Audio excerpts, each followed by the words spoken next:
This is The Wheel Weaves, a Wheel of Time podcast with no spoilers.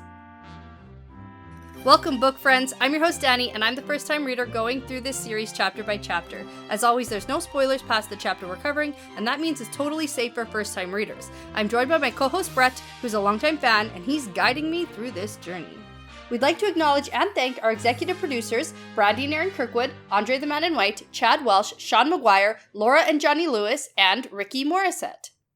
Before we get into things today, we just want to thank and welcome Jake Shapiro, Zachary, and Lissy to the Wheel Weaves Patreon team. Thank you so much for your generosity, and we're really excited to have your support. And in this episode, we're talking about chapters 18 and 19 of The Fires of Heaven. Yeah, so chapter 18, we have a Hound of Darkness, and chapter 19 is Memories. Yeah, these chapters are so good. But listen, we have so many things to talk about. Okay. Before we get into anything. Yes. Number one, check it off the list. We are recording this episode as a unedited video for our patrons. Yeah, so far very unedited. Yeah. We're already 7 minutes into our video recording, and probably like 30 seconds. 1 minute into, but that's okay. That's what the people want. Yeah, I guess so. For our patrons on patreon.com, we are recording this, and they're going to get the unedited video episode, access to that, so that's super fun and cool. Yeah. Number two thing we need to talk about is we have a new microphone. And so we really hope that you can tell the difference. This audio quality, we hope, is much better. Yeah, and hopefully for the first episode, it's not just like absolutely terrible, you know, because it's a new microphone. We're learning all the ins and outs. And when I say we, I mean you. Yeah, so, I'm adjusting. Yeah. Things. The sound levels. The sound levels. All the technical words. The technical stuff. Mostly just volume. Volume, that's a technical term. That's the technical term, volume of the microphone. Contrast, the brightness. No, that's pictures. Pictures, okay. You know that. Okay, so that's super cool, and we really want to thank our patrons for allowing us to make that happen. Very cool. Now, last thing we really want to talk about, we really want to plug. It's been an episode or two since we talked about this, but Andy Laff, who is our friend and artist, who painted our beautiful Wheel of Time map, has come out with a beautiful Tarvalin map. Yes. Which the folks in our video can see. We've hung it on the wall. It's fantastic. It's up there. It's quite wonderful. It is. It's really cool. And for a limited time, for our listeners only, Andy has given us a promo code to share with you to get 15% off any of the Wheel of Time maps, and that promo code is Wheel Weaves Podcast. And you can find her stuff in the link to this episode, but it's andylaughdesigns.com. Okay, now let's get into the good stuff. Yeah, so it's kind of funny, but reading these chapters, so one of my favorite things about reading The Wheel of Time is not just the main characters, because like when you get a Rand perspective, or Matt, or Perrin, or Nynaeve, or, you know, Egwene, or any of them, it's like exciting because you want to know what they're up to. But I love getting like the side characters, the little plots. You get to see a little glimpse into good. everything else that's going on in the world, because you know there's some big stuff going on. Have I mentioned how good this is? Oh, these are good chapters. These are so good. Yeah. This is the response I needed. Like, I needed this Morgase perspective. I needed this at this point in the book because I was losing all faith in all women in this series. Yeah, okay. And I needed this. This gave my soul life. Nice. And it really kind of like ties us in a totally different direction for what's going to be happening. Because it's no longer... Okay, I don't know if I want to jump into that yet. No. We're okay. We'll get there. We got to wait. We got to wait till we get to the second one. We'll get there. Okay. So do we want to dive into the fun fact and then get into it, or we got anything else to talk about? I always have something to talk about. Okay. You might, if I have a choice between talking about something else and a fun fact, you know what I'm gonna pick. So it's obviously the fun fact. So let's do this. Give me the option. Okay, so fun fact. Let's kick this off, and it's kind of funny, but I gotta give a little bit of like cred here for this fun fact to Morgase, because we get to see Morgase being a total badass in this chapter. I love it. So.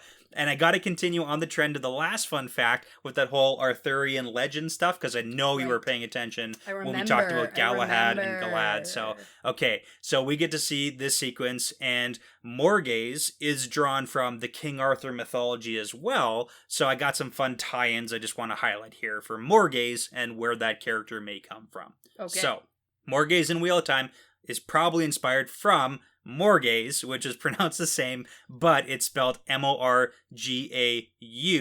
So you just throw the extra letter in there. Very fantasy. Yeah, absolutely. I like that. In the King Arthur stories. Sure. So, Morgase in King Arthur is the mother of 5 children, but 2 of them we can recognize. Okay? Number 1 is Gawain, which is a knight of the Round Table. Sure, So that will be very, very similar to Gawain. Okay, perfect. We're getting there. And then the second child is Gareth. Oh. Yeah, interesting. And again, it's not it's not a one-to-one comparison here. I So besides the fact that she's also the half-sister of King Arthur, which is kind of interesting. Okay. But she also had a child with King Arthur, but it was like an unknowingly, incestuous thing. So, whoops. Okay. It was a long time ago. Yeah, and then rules were skirted back then. Also, King Arthur isn't like real. Okay, don't tell the people that. Some people will fight you if you say That's that. okay. There's a lot of anyways. And then Morgase in King Arthur also has 2 sisters. One is Morgan Le Fay, which is based on Moraine. Okay. And then her other sister is Elaine. Okay. Which is Galahad's mother. Yeah, right. I remember from that the fun fact last time. So yeah, okay, so there you go. Okay. Now, another interesting tie-in for names. Morgase's mother is a lady named Igraine. Sure, and we've seen Tigraine. Yeah. So there's another tie-in for names. I've lost you. That's okay. I need a flowchart. I need a visual. Some people are following along. I need a visual. And then the last one in modern fiction, this is the last thing I'm going to go over here. In modern fiction, Morgase is also written as a princess who wants to learn magic from Merlin. And we know that Tom Merlin is based on a little bit of Merlin. All right. So, yeah, whole lot of tie-ins. But she didn't hook up with Merlin. Not in the modern fiction. Yeah, we're not going to go into... I mean, it's hard to say. It's very intricate, and there's a lot of stories about King Arthur. So, there's lots of different stories that they go into. I'm aware, so, yeah. Probably. Okay, so let's get into these chapters. We got stuff to talk about. We actually have so much to talk about. But before we do that, last time... Right. Okay. Elaine and Nynaeve were found by Galad by accident. Yes, that was great. So instead of being shipped off to Camelin, they ran off to join the circus. That's true. That was fun. That was a good sequence. Yeah. Now, the last time we saw Liandrin, because that's the chapter we're going to jump into, is in a Liandrin perspective. Yeah. The last time we saw her, she was in Tanchico. Yep. Meeting with Jacob Carradine. Yes, they were getting up to no good. But no, let me tell you. So this is an interesting perspective switch here. Not perspective as in point of view. Sure. But a perspective from Liandrin. Because when she met with Jacob Carradine, she was in the position of power. Yes, okay, and good. And she was doing a little bit of torturing. She was doing this is what you're going to do for me. Yep. I'm top dog here. Yes. And now roles get extremely reversed. Yeah. Into this chapter. Yeah. And so I just wanted to point that out. Just before we get into it. Just before we get into this. Because, she could be knocked down a peg or two. She could, and it's gonna... Okay, we gotta get into this, because I also gotta tie some stuff back to earlier in The Shadow Rising, so when we last saw her. But anyways. Okay. We got stuff to talk about. Okay, chapter 18, A Hound of Darkness. Yeah. The chapter symbol is that 2 faces, the black and the white. Yeah. Dark friends. Yes. Which makes sense because Liandrin is a dark friend. Yeah. So we enter in a Liandrin perspective. She's currently walking through Amador, which right away I was like, oh shit. What? Because they could have gone anywhere. Yeah. And right away I was like, oh my god, they are following them. Yeah. If they're somehow tracking them and on their tails. That's true. That makes sense to me. Maybe they lost them at some point, but they're close. But they are close, yeah. Yeah, so right away, I was like, oh, they are following them. Yeah. And then, later, no, this is just coincidence. Yeah, well, it's kind of funny, too, when you say they could have gone anywhere. If you look at the map, they really couldn't have gone many places because they were in Tanchico. And then the only place they could go is north to Falma, which is also in chaos. And then they have to cross Ulmuth Plain and... Yeah, so it's okay. Or they can just go to Amadisia. Okay. So there was Which seems terrible, but apparently there's just this dark friend network, so... Yeah, it's great. No big deal. Yeah.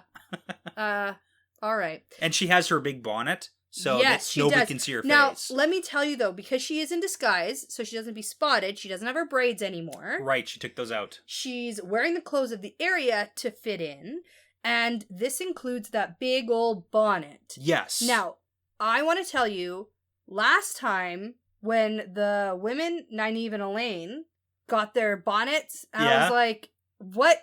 Why? It's like the little Why- Bo Peep, like big ol'... Big old bonnet. Yeah. So, I went to Kaylee. Oh, okay. And- Resident expert in old-timey fashion. Resident expert. Absolutely. And I haven't told you this yet because I No. plugged it into the last episode. Okay. But as of right now with recording this, I haven't edited that episode. Oh, so man. this is like a Back to the Future situation Totally. because we're going to have a new segment. But the new segment also aired last time. Amazing. This is great. It's just like, oh, so cool. Is it old-timey fashion with Kaylee? Yeah, except I wanted the alliteration. So I said, clothing queries with Kaylee. That's fantastic. Okay. I love that. Okay. That's great. So I'm going to plug in the music. It's going to be great. This is Clothing Queries with Kaylee. People love segments. It's great. As far as I can tell, the bonnets that Elaine and Nynaeve came across are based off of the sunbonnets that were popularized in the 1800s. Women and girls who worked outside would wear them to protect against wind and sunburn. Before these bonnets were popularized, women would wear wide-brimmed straw or wool hats to protect from the sun, but not from the wind. Bonnets like those in the book would have been easy for women to sew at home from scrap fabric instead of relying on a milliner. This would be cost-effective and particularly useful for families that were settling the West. Think Little House on the Prairie. Fancy silk bonnets were available to the well-to-do ladies of the time, but the ones in Wheel of Time are likely linen, since cotton fabric probably doesn't exist in Randland. Thanks, Kaylee. That was really interesting. Amazing. Amazing. Awesome. So back to Liandrin here. She's making her way back to the house where she's staying. Turns out she's staying at the house, a manor of a dark friend. Yeah. Who apparently forgot his way a little bit. A little bit, yeah. But like, how do you be a dark friend in Amadisia, without... Yeah, it's like forgetting your oaths, and we kind of get a little bit more into this, but this Joran Areen guy, I didn't even figure out how to pronounce his name. I didn't even write his name down. Yeah, so. it's Joran, it's that guy. But he's a dark friend. He didn't keep up with his dark friend oaths, so he's now currently being punished pretty severely, so... yeah, by and the whatever- one who loves to give pain. So yeah, that's whatever that bad. means, so... Anyways, we'll get into that. Yeah. So, Liandrin has been out in Amador trying to get word from the White Tower, and it's actually very interesting because even though she's in Amador, she's actually found out quite a lot of information Yeah. about what's going on in the White Tower. Yeah. So, she's found out that Elida is in control and Swan has been deposed, but she's actually escaped. Yes. So that news has traveled. Yes. And then we get a bunch of description of this manor house A because whole lot.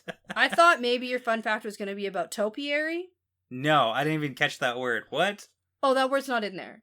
That's Oh. what the bushes are. When you cut bushes into shapes, Amazing. it's called topiary. That sounds like a made-up word. I didn't even know that was a thing. Ah, No, I did put down that they... plant facts. Yeah, plant facts. We gotta do that later on at some point. No, I only put that one was shaped like a horse because they do the Yeah. whole, like, imitation of the rich, but they don't want to overstep. Right. But There's only one horse. But even Yeah. the circle, the spheres, Yeah. and the rectangles. Topiary. Topiary, yeah. Okay.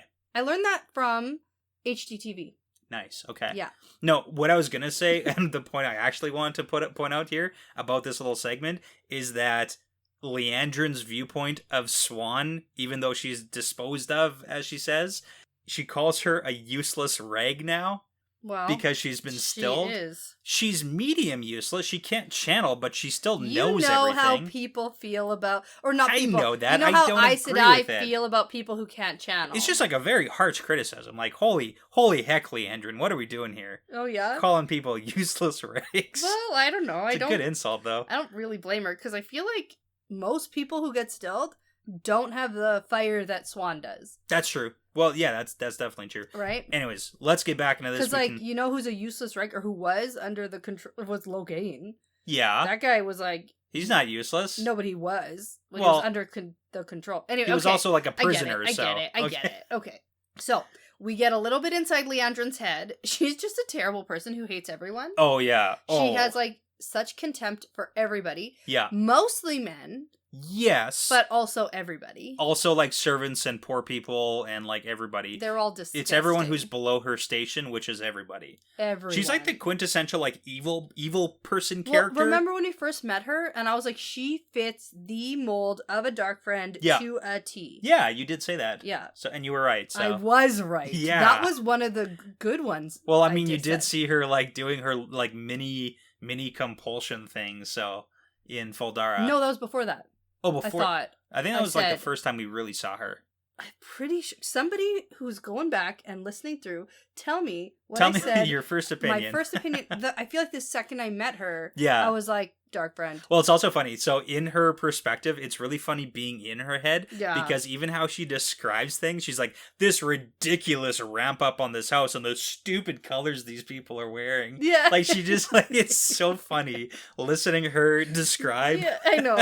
It's so good. Because she also thinks about how one day she'll have true manor houses. Yeah. Plural. And palaces. And palaces and power. Yeah. Yes. So it's so funny being here. I love it so much. So Liandrin tells a servant that she'll have a bath in 1 hour and the temperature better be right this time. Yeah. She totally tortured this girl last time too. Oh yeah. And then the wife of the guy who lives here? Yes. Amelia. Yeah. Yeah. Comes through and she tells Liandrin that there is someone upstairs with the others. Like the other Black Aja sisters. Yes. Yeah. So They at this point, yeah. they all came together. They all had a muster point, I suppose, after like the riot and the balefire incident. And yeah, like, did they stick around and then decide to peace? Or yeah, I wonder what happened there. Like, only medium. I don't actually care, but it doesn't really matter. They all got out. They all get out. They're all here. At least the ones who aren't dead from being in tier. Right. So this person is here from Tarvalin. Yes. And while Liandrin heads on up, we get a recap of how the Black Aja keeps its members secret so they can't be exposed, and it seems even Liandrin only knew 2 other Black sisters before leaving. Yeah, everybody only knows a few people, so they don't give each other up, because you can't expose people if you don't know their names. Right, which is interesting to me because at the time, that was like the Dragon Reborn, right? Yeah. So at the time, it seemed like Liandrin was the like head of everything. Yeah. And so it's interesting to me that she is absolutely not. And she was just as equal as the other ones. Yeah. She just doesn't think that she's equal. Of course she doesn't. But that is a good thing to kind of like pick up on. So. Yeah. Okay. So we also get the reminder that 2 of them are dead from Tyr because of Egwene and even Elaine. And Liandrin thinks about that. Yes.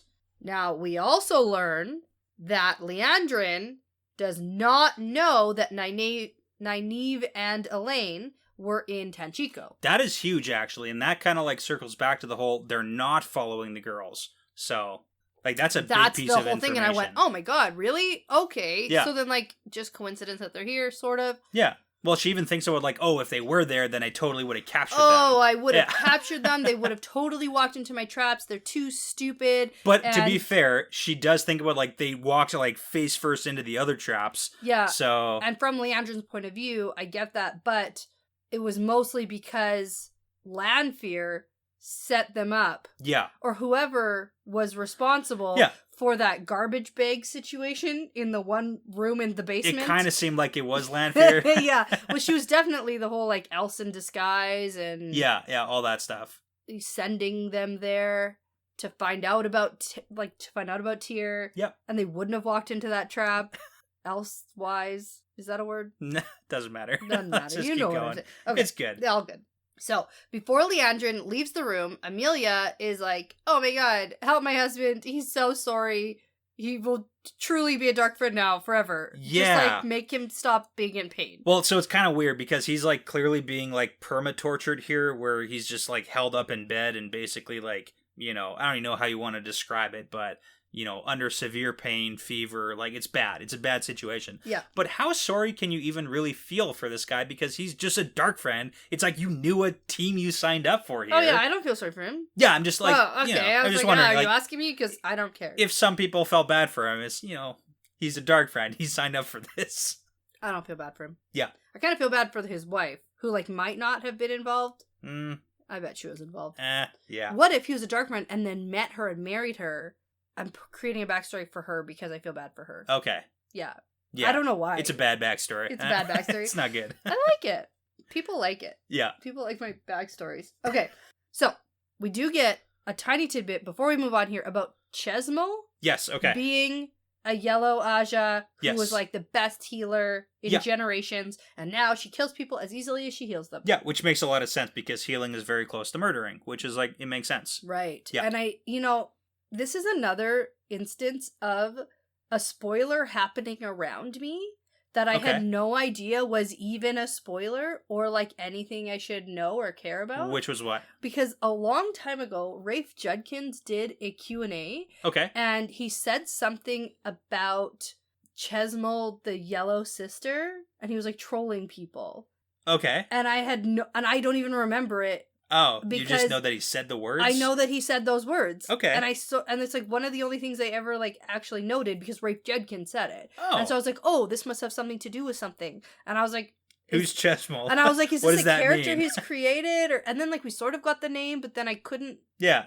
But like, yeah. It's just like one of those things where it's like, I don't know. Also, there's like 700 Aes Sedai who are named in like I know, Ajad. but then people were like, oh, trolling us because she's the worst. And I was like, what? Yeah. Yeah. What? So, anyway. A lot of people are the worst. So if anyone But, has hey. asked me if I've been spoiled on anything before, Technically, That yes. one. Now I guess that's a thing. that's the one. You found out. I found out. Shoot. Okay. Series ruined. Let's just quit. But we also find out what the Greys do, sort of. Oh, right. That's Right. big. That's big. Okay. Do you know what they do? Mediators? Yeah. Like judges? Well, they're mediators. What so did like, I originally say the Greys did? Do you remember? I don't even know. I don't even. Okay, I have to go check. Pretty sure you didn't say anything, did you? I did. Okay, I do have my notebook from like the first month that we did this. Original. When I okay. guessed what they all were. So I guess reds were the men hunters. Yeah. And I knew that one. I guess green were the nature Yeah, Aja, the gardener gardeners. people. Yeah. Blue were secret agents. Kind of true. White, I guessed, were women hunters. Yeah. Like recruitment. Yeah. Yellow were healers, I guessed. Yeah. Like doctors. And then I said gray, judges/trial. Interesting. And then I said brown, academics or searching for knowledge. And you knew that I because knew that one. the But glossary. yeah, I told you. I totally said, look, I wish I dated this. That's amazing. I wrote it. That's Here. fantastic. Yeah, I did say. Because I was like, okay, we got doctors, we got secret agents. I mean, you're kind of not wrong about I was some like, of we're those. going to have some people who, yeah. That's good. So funny. I don't even remember that you said that. There's been so much that's happened in the know. last 2 years. There you go. Okay, that's good. There you go. Yeah, so they seem to be mediators, and the funny little tie-in here is that she was really good at the mediating because the best mediators spread pain evenly amongst all parties. It's like, Oh, that's yeah. that's Is not that how like you what mediate. all Greys are? All right. Everybody gets a little something. Everyone okay. gets a little pain. No one's gonna be happy. Win-win. Win-win-win. Lose. Lose, lose, lose. Yeah, that's the real secret. That's the real secret. Yeah. Okay, so Liandrin gets to the room with the others. Yeah. And there's like a super weird scene going on. There is. There are 10 black sisters in the room. Yeah, you know why that's important? Because it's all the black Aja that she came with. Well, 10 others plus Liandrin. That makes 11. And we know that 2 died in Tyr, basically. So there's another one with them? No. What it means is that the one who had the balefire fire hose didn't die. Oh. She's here. Did I say she did? You had speculated that maybe she killed herself with the balefire fire hose. Okay, alright. Because she was I swinging was it so around confused. and I she was was like, what are you maybe she talking like about? killed because herself. one is Moghedien. That was like a big prediction of the end of the book last time. Okay, You're like, that was maybe she like died. medium. Let's Anyways, move on. okay, she's Because not this dead. is like really good stuff. So yeah, it is, but she's not dead. I just got yeah, okay. so no one is sitting. They're all standing around. Yeah. And Tamael, Yeah. I can't say this name, but she is she's like the one who like gives all the pain and is like the worst. She's the right? mediator one. Yeah, the one who gives all the pain all the time. Evenly. Yeah, but she likes giving pain. Yeah. But yeah. she's handing a cup of tea to this like lady, dark-haired woman who looks vaguely familiar to Liandrin. But I noted that this woman does not have the look of agelessness. Like she's not an Aes Sedai. Okay. Which is interesting. Yeah. I don't know. Because she's like from the Age of Legends, and is that because she's like with the Dark One? I don't know. She's with the dark one? She's with it. Like, you know, they like... Clarify your thoughts here. No. Were you under the assumption that the Forsaken in general had the look of agelessness? Like if they're Aes Sedai, like what makes the Aes Sedai get this look if not by wielding the power? That's a good question. Ah, that is a good question. Like who invented that? Someone was like, I never want to get old. It's like the secret that you get after like a couple years of service. They're like, hey, no more wrinkles. This is how you do it. Yeah, I don't know. I just thought like it wasn't even something I ever thought about. Yeah, that's a really good question. Right now, and I was like, oh, Moghedien doesn't have the look of agelessness. Is that because does that have a specific Aes Sedai thing? Okay. And if you pledge your oath to the Dark One, sure, then he's gonna he severs your oaths. Okay. So you can lie and stuff. But then why wouldn't any of the Black Aja have that? Because like the Black Aja have sworn oaths. Nope. But they all look like Aes Sedai still. They have the agelessness. I don't know then. So yeah. Do they though?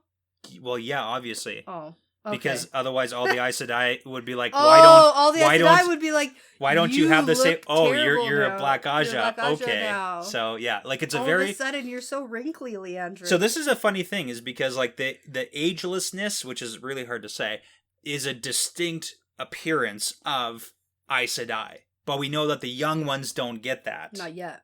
It takes a little while to kind of like. Yeah, but who's been channeling the power longer than a Forsaken? Exactly. So, like, why don't they look ageless? That's a good question. Okay. Yeah. It doesn't matter. Let's move on. Well, I actually don't. Everything matters. I don't care, turns out. So then we get a page of Liandrin looking at the other sisters, noticing that everyone is very uncomfortable and super cautious and uneasy. Which is really funny, because I just gotta say, she, like, notes what everybody's doing and why they look uneasy and super uncomfortable, and then she just decides to go and be super bullheaded like, towards this woman. What the fuck is going She's like, on oh, here? something must be going on here. What are you doing here? And then she, like, recognizes the woman. Yes. And it is the servant from Tanchico. Gildan. The one that she told to go get beaten by the cook. I got the whole sequence here. Okay. It's really important. You're going to tell the whole sequence? I'm it's summarizing only medium important. I just told you who she is. It's really important.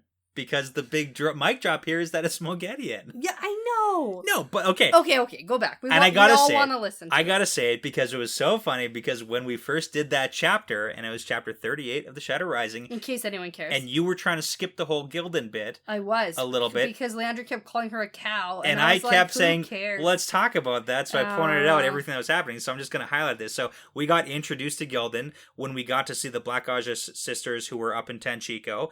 And Liandrin was a total butt from the beginning to her. So Liandrin shows up and Gildan is sweeping. And then Liandrin's pissed off because Gildan never curtsies, doesn't use titles, right? And then Liandrin tells her, go clean or she'll have her beaten. And then the Black Aja sisters are chatting about what to do with Rand. And then they also talk about how the Forsaken are going to crush them all. So then they start talking, like the Black Aja sisters start talking about how they can kill the Forsaken with the Bale Fire Wand fire hose. That conversation happens. That actually does make... I'm not done yet. Okay. And then Liandrin notices that Gildan is in the room while they're having this conversation, and she's cleaning while listening to them talk about killing the Forsaken with Balefire. And Liandrin says, what are you doing here? And Gildan says, cleaning. You told me to clean. Yeah. It was Moghedien the whole time. Okay, and that makes sense because later she's like, I took some of your stuff. Yes. I took your Balefire wand away from you, so you can't murder me with it. Basically, probably what happened. So, but it's so funny. Okay, I actually do like that you said that. Yeah, it's good. It's good. Yeah, you missed the part. I thought you were going to tell me about how Liandrin kept calling her a cow. No, I skipped. Because that was so funny. Yeah. Okay. It's all funny because it was always Moghedien, and she's Moghedien. Like, yeah, talking about killing Forsaken in front of Forsaken. It's always a good idea. Always good. Yeah. Gotta hand it to Moghedien. She's good. She's the spider. She's good. Yeah. I like her. Yeah. I didn't think I liked her because I was like, But, like, she's sneaky. I love it. And you know what this has taught me? That if I didn't before think I needed to question everyone. You need to question literally everybody. You need to question everybody. Holy smokes. Okay. Yeah. You know, at the time of reading, and like, with the power of hindsight, yes. I can think, oh, there's too many references to this person. Yeah. Like, right when it was happening, I was like, okay, we get it. Why does this servant even matter? Yeah, why do we care about her name? Like, whatever. And, well, it's kind of like and in when... hindsight, I'm like, oh, that's why I kept thinking. Because I exactly knew who she was talking about because there were so many mentions of it. Like, there are some people who could be mentioned, and I'd be like, who? Yeah. But this one, like, I was like, oh, I exactly remember it's the whole Lanfear disguised as Else in the Tower situation. It's like it all makes sense after, and then with that's the map meeting and the that's why the first thing after you read the Wheel of Time, first thing you do, you go read the Wheel of Time again. I'm giving a thumbs up. Yeah. Okay. So it's Moghedien, and Liandrin's like, okay, well, yeah, this must be Moghedien because otherwise the others wouldn't be acting like this. Yeah. And then she realizes that she's treated Moghedien like a servant, and not just like a servant, like normal people treat servants. She treated them poorly, like literal garbage. Yeah. And she apologizes for it. Yeah. And then Moghedien is like, yeah, it's cool. Like, if you didn't think I was a serving girl, yeah, like, then I wouldn't have done my job. So yeah, she has a good point. It's like the point was to disguise yourself and not like give yourself away. I was so convincing as a serving girl. Of course you. But also she was like medium because if you look back, she wasn't super convinced. But it's like, why would you expect it to be a Forsaken? Yeah, I think that anyone else might be like, yeah, not talking about anything when a serving girl is around. But these dark friends, all of them in general, see, they don't think that servants are people. They just think that they're like, nothing. So yeah. But like, I would say, actually, probably not even Elaine would just start talking with anyone around. Well, they do talk with everybody around too. Let me think. Yeah. Oh, yeah, that did just happen. All the time. Shoot. Yeah. Okay. Okay. Anyway, so Liandrin is relieved that she is not going to be murdered here, but we also get an interesting note that Liandrin has been a dark friend since before she went to the White Tower. Yeah. And that kind of makes sense with their entire personality. It's like, yeah, you're a bad From the person. second she learned what a dark friend was, she was like, yeah, I'm on board, and I'm also going to teach myself how to do this, but I'm not a wilder, and then I'm going to go to the White Tower, and then be Black Aja. Super hypocritical, right? Like, yeah, it totally sounds like you're a wilder. That's like what it is. Everything. We'll get to that. Yeah. So, Moghedien has also shielded her. Yes. Yeah. Oh, that happened immediately. Immediately. So. Yeah. And so Moghedien takes the shield off, and now she has new instructions for these sisters to carry out. Yes. Because they are inept group, and they proved that in Tanchico. And that's fair. Like, they sucked in Tanchico. And that pisses Liandrin off, because she's like, we did a very good job in Tanchico. Yeah. We almost did what we wanted to do if it weren't for the city riots and some random Aes Sedai who wandered into the middle of our plans. That's not our fault. We were good at what we did. Also, it's also Moghedien's fault because Moghedien didn't step in and help if she was there. Moghedien was there, and she didn't even help us. Obviously, this is Moghedien's fault that we weren't successful. So it's actually really an interesting point, too, because we get here that we saw Moghedien literally seeing the stuff that the Black Aja was searching for. So, and we now know that the Black Aja didn't ever find what they were searching for. So that means Moghedien wasn't the one who commanded them to be in Tanchico. No. So the question is, like, who sent them to Tanchico, number one, right? And then, like, the number two is we also have that, well, we get to it in, like, a little bit here where they're getting orders from the White Tower. The White Tower. Yeah. So it's whoever their, like, quote, master is? Yeah. We can even get a little bit further. It's the person... Let's go a little bit further. I don't want to talk about it until we get there. Okay, because we can go way back to the Liandrin stuff where she was trying to sell Egwene and Nynaeve. Yeah. Like, we have that number one, too, like, and, way like, back. Suroth and Liandrin had the same, quote, master. So and like, at that point, we only knew of, like, Beelzemon being someone's, like, master. So, but now he's, like, gone for a while, so obviously... He's gone for a while? Beelzemon has been dead for a while, since the end of book... Oh, yeah, you just said gone. Book. Yeah. Oh, well... You said it weird. Sorry. You got murdered like 3 times, man. No, he got murdered once. He got almost murdered twice. Just a little stabby stab. Yeah, okay. So then a bunch more stuff happens. Yeah. Because Moghedien says, you serve whichever chosen chooses to command you. Yeah. Whoever sends you orders, it doesn't matter anymore because now you serve moi.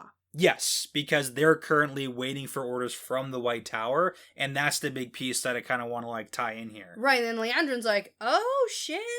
Okay. Moghedien doesn't actually know everything. Yes. So, but this is really big because the phrasing she says, Moghedien did not know who headed the Black Aja. So that means that Liandrin is under the assumption that the person she's getting orders from is the head of the Black Aja. Yeah, so when I initially read this, Yeah. my brain went, oh my god, there's a head of the Black Aja. This is so interesting. Yeah. But as our conversation has gone, Yeah. I'm starting to think It could totally not be that. Liandrin is a little deluded. Yeah. She's a little delusional. She's the kind of person who's like, oh, if someone's giving me orders, they must be at the very top because I would be like, I the do second. think now, like, I'm thinking about it, and I think there probably is maybe a head Okay. of the, but like, It kind of just seems like whichever Forsaken is going to scoop in and like give him directions. yeah. Kind of like what Moghedien just said. Yeah. He's like, whoever gives you orders, that's who you listen to. Let's talk about it later because we do run into a Black Aja in the tower We do. later, and Are you going to go out there and just like say that she's Black Aja? Oh my god, okay. Yes. I Yes. can't convince you otherwise? No. No? Okay. No. Let me try later on. Okay. Okay. Okay. I'm Well, just- anyways, because my immediate thought then Yeah. was, oh, this is the head of the Black Aja. Oh, okay. Yeah. Anyway. Interesting, yeah, okay. But now that I think there's not one. Yeah. So we'll see. That's fair, too. We'll see what happens. Okay, then more stuff happens. Okay, yep. Because Moghedien calls Liandrin out on thinking that she's equal to her. And she thinks to herself about how she might even become a Forsaken one day. Yeah, that's the whole point, right? And Mogie's like, I know, actually. No, you are think that you're not equal? my equal. You Yeah. haven't seen or done the things that I have. And Which I is- know you want to tell me about the things that she's seen and done. No, The whole, like, Paradisen and the... we don't know anything about that. Oh, she's just was there and Yeah, things like were we've happening. gotten a few things about Okay. the whole, like, you know, victory at Paradisen, like that's paradise, right? That was the Age of Legends thing, but Yeah. we don't actually know any of these things or Okay, these and names she's really. like stood in Shale Ghoul and pledged herself or Yeah, something. which is like, it makes sense, you're a Forsaken. Okay. So then Moghedien is like, hey, Liandrin, you want to try your strength against me? Yeah, Which, this is like, interesting. I have yeah. to say is a little bit bold, Really? considering Moghedien went up against Nynaeve. Okay. Because she thinks, oh, all Aes Sedai are super weak. Yeah. But then she, like, went toe-to-toe with an Aes Sedai. So, So, like, she doesn't know all the strength of everybody. Like, it can I point something out? Sure. Okay. So, number one, we have gotten reference that Aes Sedai can, like, feel the strength of other people, Mm. right? Because even Moraine picking up on the girls, she was like, oh, I know how strong you can strong. be, right? So there's, Yeah. like, some sort of feeling. And the whole Moghedien versus Nynaeve battle, that wasn't ever supposed to let happen. me just jump in because Liandrin should be able to sense that Moghedien, but she can't sense that it's like a different kind of. So that's the thing. We also know Power? that No. we know that Forsaken can like disguise certain things. We've got Asmodean teaching Rand how to like disguise stuff. Right. So like maybe there's an aspect of that. But the whole Moghedien versus Nynaeve fight wasn't supposed to happen. She thought she was just walking up to a compelled Nynaeve still, and Right. Nynaeve snapped out of it, and she's like, "Oh no!" Oh, shit. So Yeah, that was like an yeah. unexpected battle that Moghedien was thrown into. That's fair. Okay. So, Because yeah. I like right away I was like, a little bit bold. Yeah. But nah, she's great. Yeah, She's just, Moghedien is straight up like way more powerful Oh than yeah, these women. she's so badass. I love it. It's excellent. great. Yeah, it's and it's I super just bold. hate Liandrin so much. Like, this is just so fantastic for me. Yeah, I love and it's good this. writing too because the entire time Liandrin in the back of her brain's thinking, "Oh, I got my little trick here. I got my trick. Got my trick. It's my trick that no one else seems to be able to do, which Yeah. is like kind of interesting. which is like in medium, And true. maybe nobody's tried. And like maybe because we also know that Moraine can get people to do stuff she wants them to do.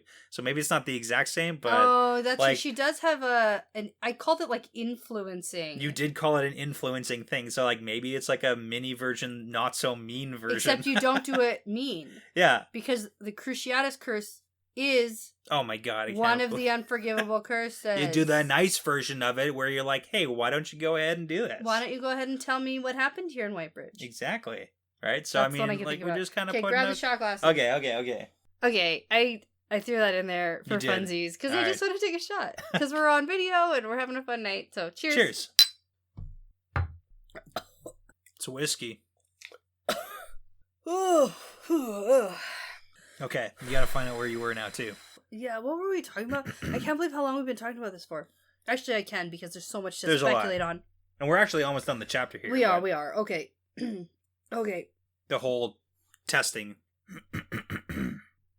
So, this is where Moghedien's like, alright, test your strength against me. Liandrin's like, no, I would never. And then she's like, just like fucking do it. Yeah, you're gonna do it at some point. Let's do it now. And it's like, I just love when characters are smart. Yes. Moghedien's not like, okay, be my laptop. You know, she's like, fuck it. Just like, come on, get this over with.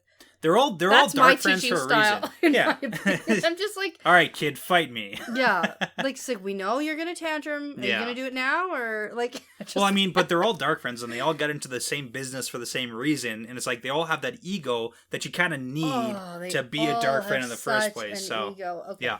So, Liandrin tries to be a little bit sneaky. This is good. Like, I give her props for trying. And you know what's funny? Yeah. Nynaeve did the sneaky thing, and like it worked. It did. Because Moghedien, but it was like in the middle. But Nynaeve is like, like it was a completely different situation. Well, way stronger. Yeah, and also Moghedien is totally expecting this right now. Yeah. And she's expecting the fake out too. She thought she was actually winning against Nynaeve. It was a whole thing. Anyway, so Liandrin tries to go down to her knees and fake out Moghedien like, oh, I'm your loyal servant. I'm not going to try to attack you. I'm not going to try to attack. Yeah, and she lashes out. Attack. With her trick.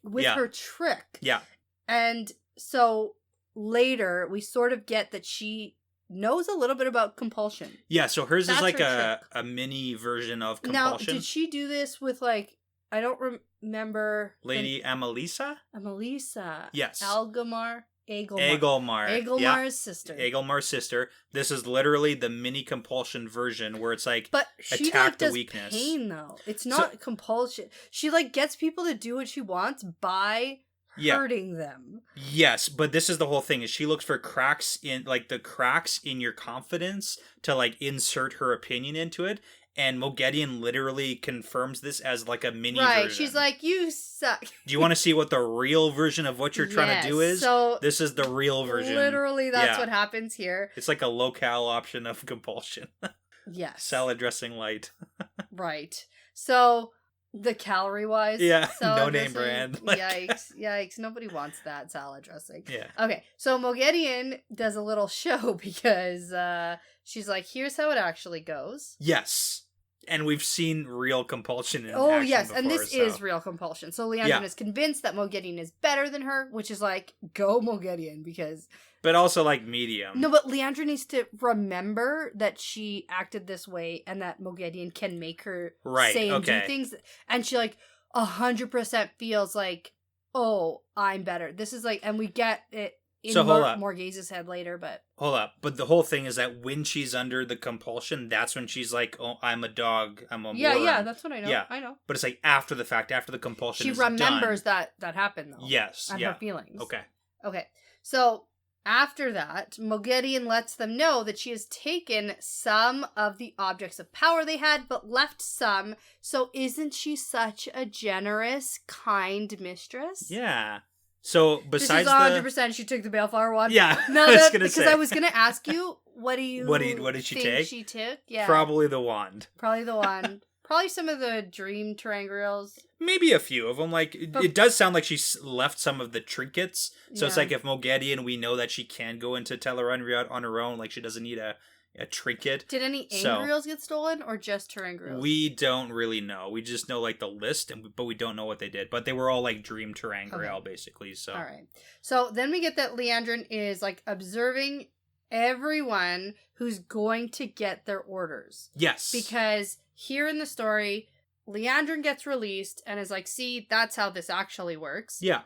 She gets, like, muted, almost. It's like Dark Friend Social style. Yeah. No one can hear anybody else's directions. What's funny? I just did, like, an online teacher thing. I'm gonna mute you. Yeah. I'm gonna force mute you.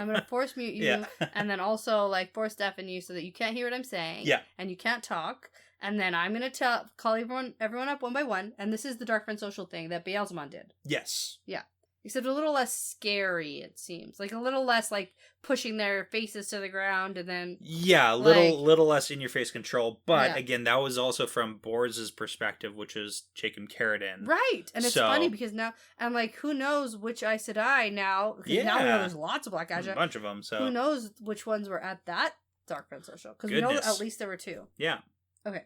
Oh, so much speculation. Yeah. Anyways, everybody's individual orders. Yeah. So then it's Liandrin's turn, but apparently this is going to be a group task? Yeah. Group project. Yeah. There's 6 people who have individual tasks and 5 people on a group project. Okay. Because she goes to kneel beside 2 people. Yeah. Asni and Chesmo. Yeah. Okay.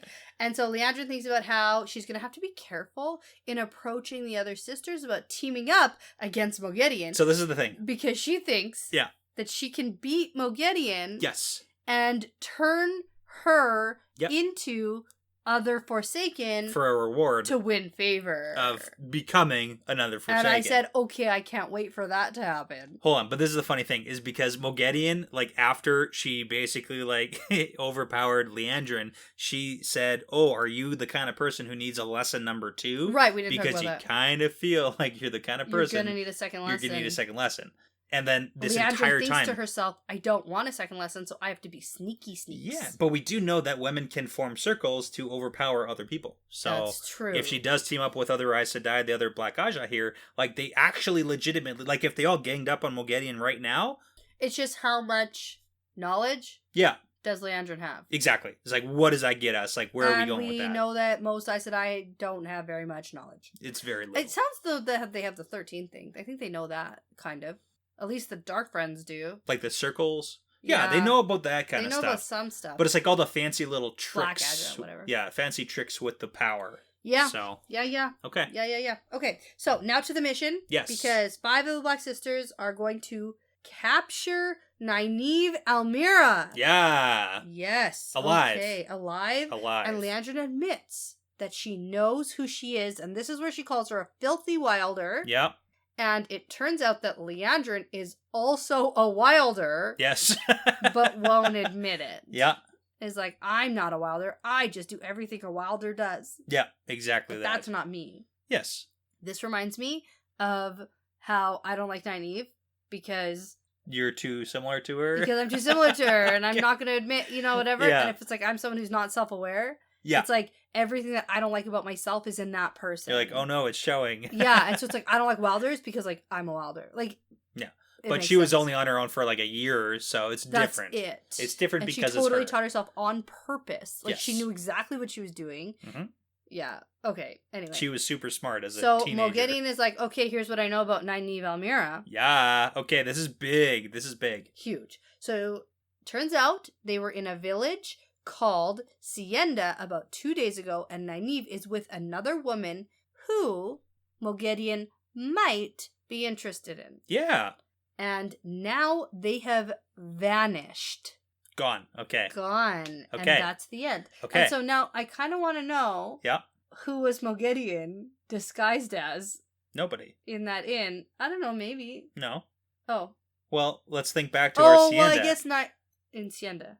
Or no, like let's think back what happened with the whole Nynaeve and Elaine vanishing situation. Oh yeah. We had that funny little sequence where Rhonda McGuire and Lucy and then friggin' Alvi, I think Avi Shandar, they were sending letters in all different directions. Oh, yeah. And Avi was copying all of Rhonda's notes, and we have a bunch of different directions where notes are going. So it's like it kind of might be an instance. But that was before they got to Sienda. It's true, but it's like maybe that was like a lead on where they went to catch up to, and then maybe she wasn't actually directly in Sienda with them. Maybe not. But we also get that Nynaeve was just in Teleranriad. That's true too. Feeling like she was being watched and is like, I'm in Sienda. Oh no. Okay. Yeah. But yeah. No, the whole letter thing is really funny too because it's like totally one of those could have been going to like maybe not directly to Moghedien, but like an eyes and ears of. So. All right. It's a funny thing. Okay. So before we move on, I do just have to 100% say I'm a Moghedien fan. Okay. Like, not as good as Lanfear. But close? She's up there. She's getting up there? Okay. I love this. I just hate Liandrin so much that this is just chef's kiss to me. I feel like this is just so good. This made me this chapter made me feel so good. I liked it. and I'm happy. I think the Forsaken are written phenomenally, and there's supposed to be like a level of competence difference between the Forsaken and like regular Black Aja. I think what I like in characters above all else is competence. Yes, yeah, and like they're good at what they do. Yeah, even if it, like things don't go as well as they want. I just love the badass. And you know, to be fair, we're about to get into like Ravine, who's obviously very confident, very bold, very badass, and I hate him. Yeah, so they like go about things very differently. Let's talk about that. Okay. So chapter 19 is called Memories. Yep. So the chapter symbol is the dagger. Yeah. And let me tell you. Oh no. So when I first started this and I took note of the symbol. Because you're like, ooh. My brain, do you know what my brain thought? Matt? Yeah. Of course. Yeah. That was like OG. The OG dagger chapter symbol was, like for Matt. Yeah. And I was like, oh, good. Getting to that guy. We're back with Rand. We're doing this stuff. And then, nope. And then it was like, Morgase? I was like, what? When are we going to get to Matt? But it's like, perspective switch to Matt. Like, oh, Matt hasn't had the dagger in so long. That's true. Of course. He's the dice symbol now. Yeah, he's free of this. He got uncursed. Oh, duh. Terrible. Anyway. So, the dagger is for Fain. It is. It's so good. And for literally the dagger. I know. And like at the end of this, that's like it. Are you kidding me? That's huge. It's so good. Okay, you know what let's get through Morgase first. Morgase. I would have liked the Camelin. Is there a Camelin chapter symbol? There might be. Have we seen it yet? The Lion of Andor. The Lion. Yeah, that could be. It's kind of like an Elaine thing sometimes, but like it could be for Andor. So. All right. Okay. Oh, do you want to show the people? Oh yeah. It's the dagger. The dagger. Okay. Morgase perspective. So first off, Morgase is super confused. Yeah. And so through this entire chapter, everything's confusing all the time. She's super muddled. Yeah, good way to put it. Okay. Her brain's working on figuring things out. Oh, it's trying. She's trying so hard. And so since she's under the compulsion of Ravine, it's written very confusing for her. Yes. And so, like, I picked up on that. So, like, when we discuss the things that are happening in this chapter, every time Morgase is like, wait, what's happening? I'm confused. Yeah, she's like, having I'm not going to mention it. She's having like blackout periods because the compulsion is like it's a constant thing all the time for her. So yeah, like I'll mention sometimes when it's relevant, but it's so often that I feel the need to just sort of point it out right now that throughout this entire chapter, she's very confused and she's fighting the compulsion. Yes, and that's a good way to put it. Is like her brain is working overtime, kind of like Nynaeve did. Her brain is working to like piece things together. Yeah, but I'll say the big difference between the Nynaeve compulsion with Moghedien and this compulsion, Morgase and Ravine, is that Morgase is under constant compulsion, like 24/7, and it's been like months. Yeah. Whereas with at least half a year we get. Yeah, with Nynaeve, it was like a one-off, one instance, and then she could fight it. Exactly. So, okay. Now, we enter with Morgase reading a book, and she's like zonked right out of it. Talonvor has entered, and he's like checking in on her, and also has news to share. Yes. Because Morgase obviously has no idea about this news because she's sitting here in the middle of the afternoon just like reading a book. But she's also not reading, she's like staring at the pages. Not reading at all. Not reading for like an hour. And she even thinks to herself, why am I sitting here in the middle of the afternoon reading a book? Yeah. This isn't like me. And I haven't turned a page in an hour. It's like your brain is just shut down. Yeah. So she's like, oh, what's the news? And then Morgase notices that Talonvor is looking at her angrily. Yep. And then we get flashes of old Morgase coming through with her thoughts. Yep. Even how she like addresses him is very back and forth between like sort of nice and then like super not very nice, and then recognizing him and not recognizing him. Yes, and that's the whole muddled, and we know why she knows who Talonvor is, and we can kind of piece together why Talonvor is angry at Morgase too. Well, and it has to a little bit do with her like really low cut revealing dress. A little bit, probably. It's because he's like staring at the floor. He like doesn't know where to look. Yeah, he doesn't like the way that she's been acting for the last like half a year, and he doesn't understand that it's because she's being compelled. Yeah, and she doesn't understand it's because she's being compelled. Yeah, it's all very It's a total mess. And so finally, Talonvor tells us that there is a rebellion in the Two Rivers. Someone has raised the banner of Manetheren, the Red Eagle, And a Oh, man. messenger came from Whitebridge this morning. Yeah. And I went, ooh, Interesting. Perrin? Ooh, Perrin doing some shit in the Two Rivers? Yeah. It was like, that's the news from, like, a long time ago, long though, now. time So, ago like, at what this has he point. been doing since? Well, how long did it take the news to get out and then actually get to Morgase? Yes. Because how many messengers have come in and then haven't successfully gotten to Talonfor or Morgase? Now you're thinking. That's good. Okay. That's what I'm really... Yeah. Yeah. So Morgase asks Talonfor if Gabriel has been informed yet. And she thinks, like, there's no way that Gabriel would know about this yet, or else he would have come to talk to me about it first. But That's the queen brain coming through. But then she thinks he would have counseled me on this, and everything he counsels me on is right. Yeah.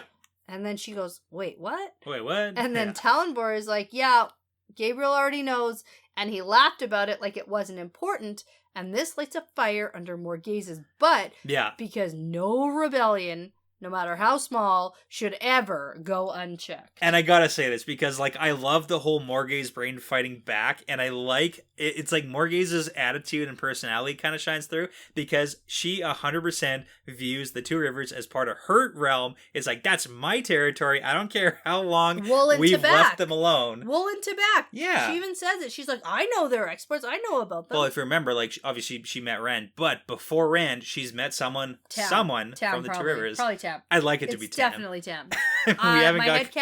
My headcanon is that it's Tam. It's Tam. That'd be sweet. Yeah. But it's like she 100% doesn't want any rebellion, and she 100% views. And we know that Two Rivers folk are like, we're not really part of Andor, but it's like Morgase, that's her land. She's like, I've let this go for long enough. Yeah. If there's rebellion, fuck that. Yeah. So she marches right down to the court. Talonfor likes this, by the way. Yeah, he's like, yes. That's Morgase, that's what we're looking Morgase. for. So yeah. She marches down to where Gabriel is, and then we get half a page description on all these men and women who are surrounding him.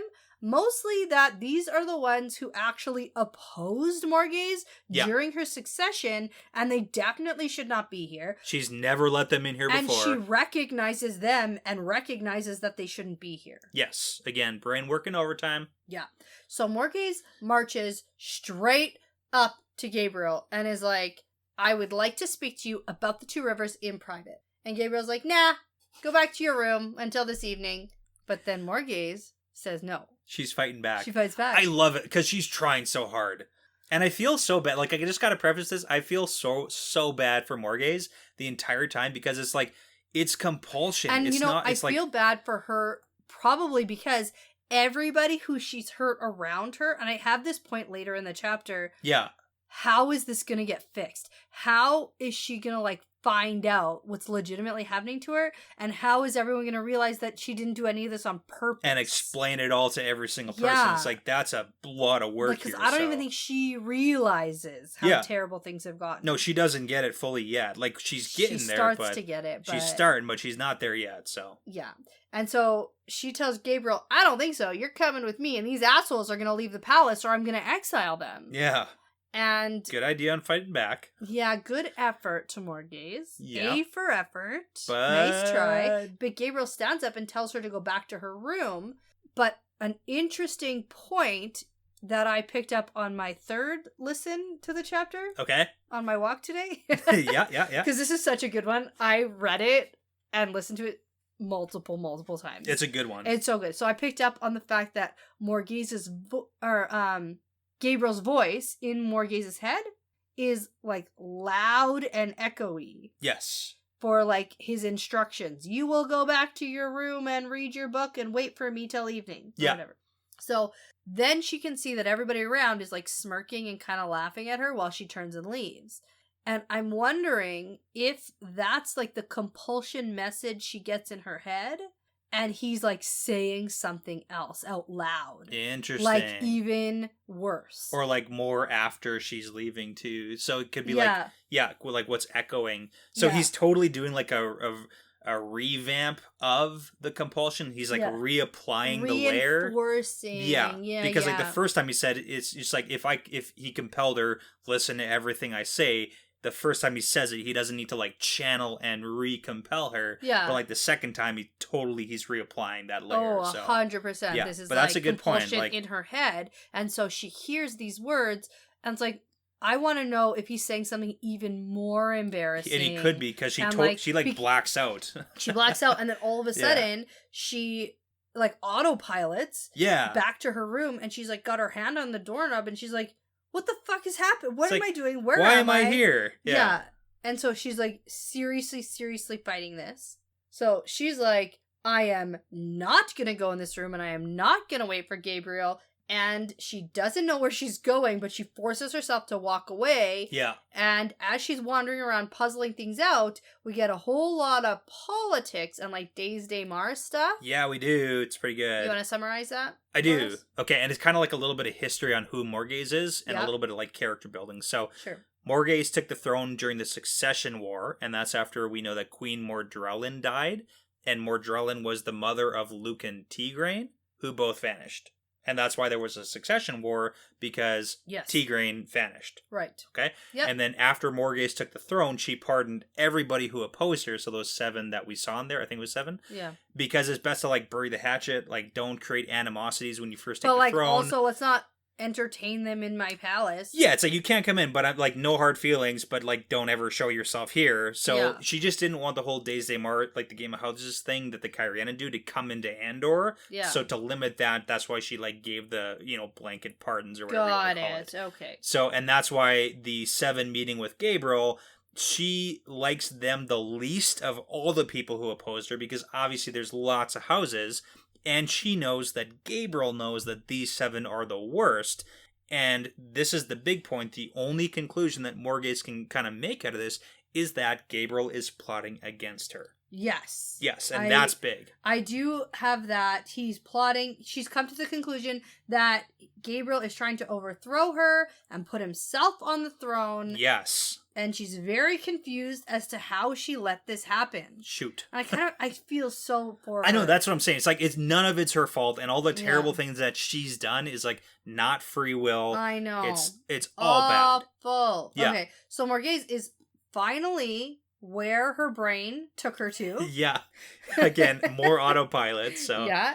Yeah. And it's the pensioners' quarters. It's so good. Yeah. Yeah. And we get so much description of the Oh, pensioners' quarters. A lot of Oh, it. it's where the old people from the palace live. And Got it's like, it. we know that Morgase is nice to people because she has like the Queen's bounty for the, people who can't afford food, and she's Yeah. good to the old people. All right, so the old people live here, and she's coming to meet Leanie, the oldest of all the people. Linny. So, Linny. Leanie.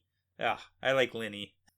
I must say Leanie, that's what the audiobooks must say. I know. The pronunciation says Leanie, I think. I don't know. Okay, I like, what do I say? I don't remember now. I Leanie. say Linny. Okay, Leanie, for sure. So, No, it's Linny. okay, I don't. Linny. I say Leanie. So, Linny. that's fine. That's not talking about it. She's in here, though. And we get a lot of description about how Morgase is waiting, and everything's here. And then we get Morgase's history, Yep. and how she went to the tower at 16, and then like left the tower so that she could fight for the throne. This is the And then timeline. Yeah. 2 years later, at 18, she took the throne. Yes. That's And it. that's when Do you wanna after she took the throne, that's when the Great Serpent Ring was given to her. So we know that Morgase can Right. like barely channel at all. Well, at and I all. think that like maybe if she had actually been taught, like you know how people can like learn a little bit, Sure. maybe she could have had that, but she wasn't there for long at all. Well, she was there And for she was like quite 2 young. years.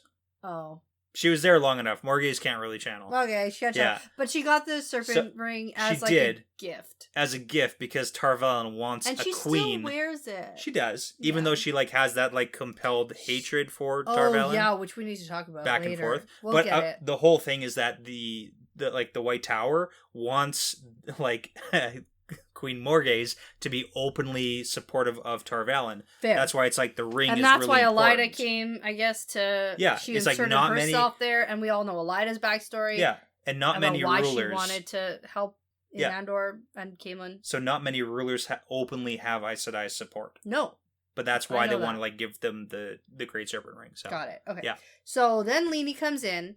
They start chatting, and Leanie says, "It's been a long time since I've had a visit here from you, so there must be something on your mind." Yeah. And Morgase says, I visit with you every week. What are you talking about? Stupid old hag. Nah, she doesn't. But it turns out she hasn't been here since the spring. Yeah. We also get a little bit of a side note that Linny was also her nurse before she was Elaine. So this is adorable because Linny, and I don't know, I can't. it's one of those things where we're saying the name differently, but it's like, yeah, but that's okay. It's so minuscule. It's adorable to me that Linny has the 6 little ivory miniatures on her mantelpiece, and it's the 3 women that she's basically been the nurse to when they were babies and then when they're older. See, yeah, I was very confused because they were described as miniatures. Yeah. And then all I could picture was her holding like a picture frame, like a portrait. She had, there's that too. Oh, there is that too. There's that too. Okay. But there's the miniatures on the mantle and there's the pictures. Okay. But that's the thing, is like the little miniatures it's of the like ivory her children. Carvings. And it's so cute because she's got the one of Elaine and Morgase and Moghedien, which is Morgase's mother. So it's like 3 generations, and it's like super sweet. Yeah. Okay. So back to how Morgase is like, wait, I thought I visit you every week. Yeah. And she puts her hand to her head in confusion. You know what this reminds me of?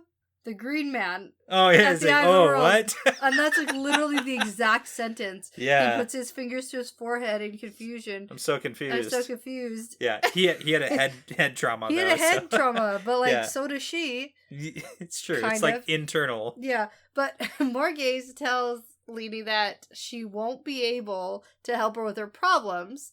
And Linny's like, I'm a wise old lady. Yeah. I sure can help you. I know what your problem is. I know your problem is. It's Gabriel. Everyone knows what your fucking problem is. It's this asshole. And you know it, and I know it, and everyone knows it. But we had to wait until you figured it out for yourself. Otherwise, you won't accept it. Because that's how ladies are. Linny is smart. You know how ladies be. She gets it. She knows. Yeah. And it's also sad because, like, the outside perspective of people who, like, don't know what's going on, it's like she's just being an idiot. A love-struck moron. She's being an idiot. And it's like... Yeah.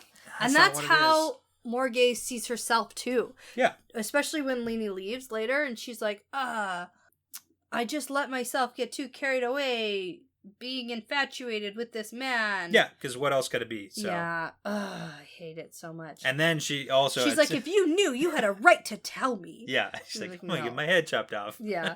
And so Linny has some more advice, because Morgase is like, well, now it's too late to do anything. Yeah. She's like, the fuck it is. No, it's not. Nah.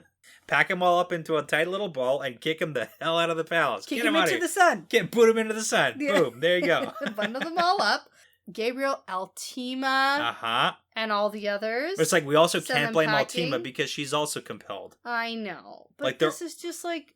I mean, Altima was kind of scummy Altima's on entering. No. My was for Morgase. Okay. The fact that all of this is happening for her, like, I feel Yep. for her. Because she also still has the little bit of, like, draw and infatuation for Gabriel, and, like, learning that he's cheating on her with, like, 6 other women. Yes. Like, not only is that, like, ridiculously embarrassing. It's not 2 times, like, it's like 6 times. Everybody fucking knows. Yeah. But also, she still sort of a little bit in her head somewhere cares for him. So then she also feels, like, really hurt.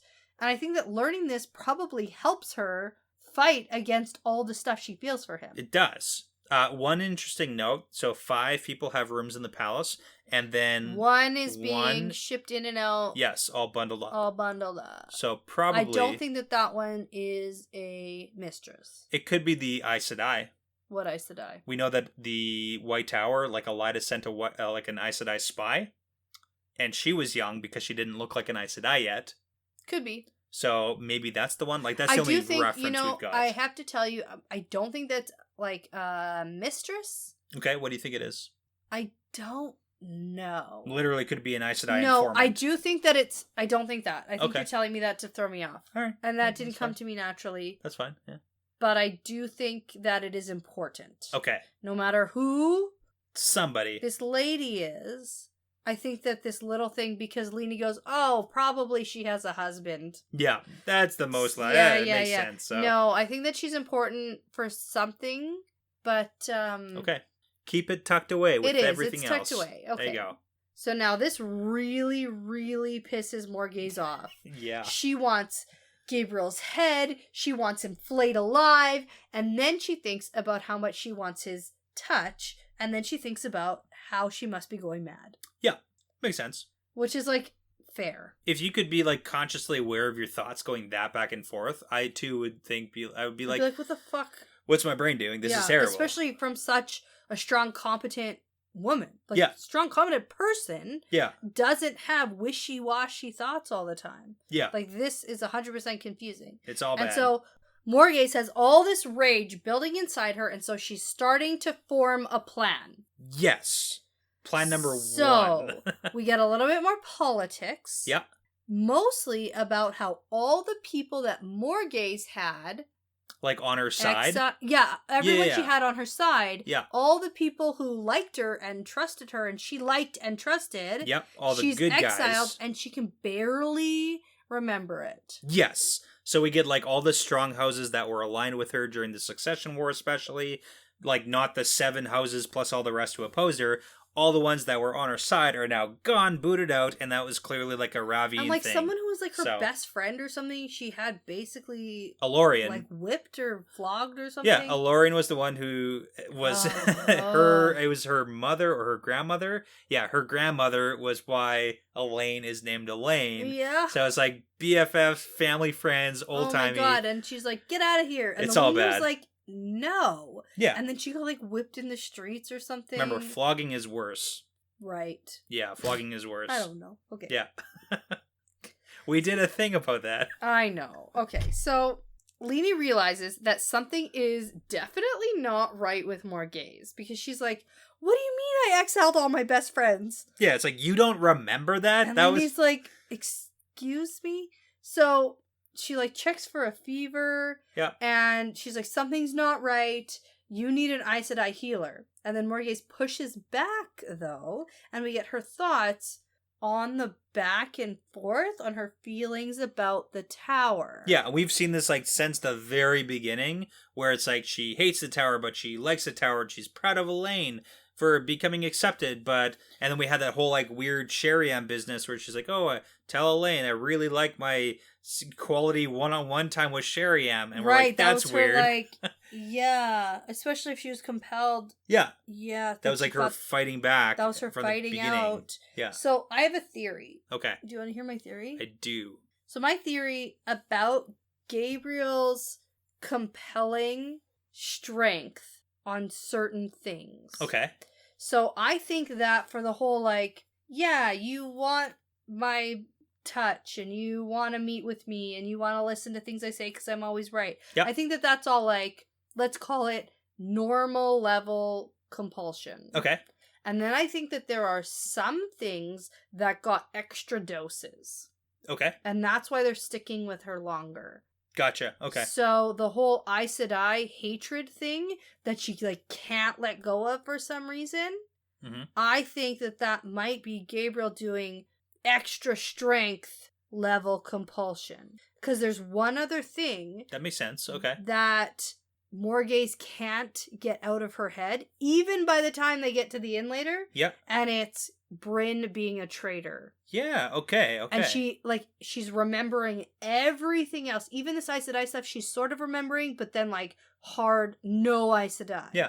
And then we get to the whole Brynn business when they're gonna, we'll get there, they'll eventually go to see Gareth Brynn, but she thinks, but he's a traitor. Yes. He's a traitor, and there's no wavering. Okay. Nothing. And so that must have been the most extra compulsion, constant in her head to make her like 100% believe, because that was the other love interest. Yeah. Right? So let me just kind of like summarize this, because there's like 2 main points I feel like you're kind of pulling out of this. Number 1 is that giving an extra, like as a Forsaken doing the compulsion thing, you can extra dose certain things. Yeah. That makes sense to me. And the second thing is that the Forsaken and Ravine or whoever is doing the compulsion might have an area of strength to their compulsion.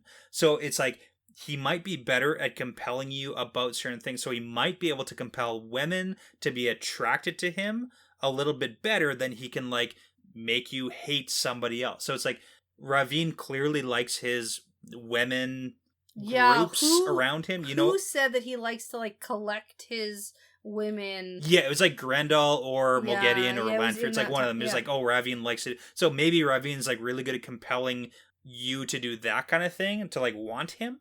But he's not as good at other stuff, so he also has to like extra dose you with the whole like Bryn's a traitor Maybe. thing. So, but that like the Bryn thing is Yeah. like the main obstacle yeah, between her getting on board with Gabriel being like her lover and her confidant and Right. her right hand Yeah. man, right? So all of those things, like whether he's good at it or not, I personally think compulsion is compulsion. okay.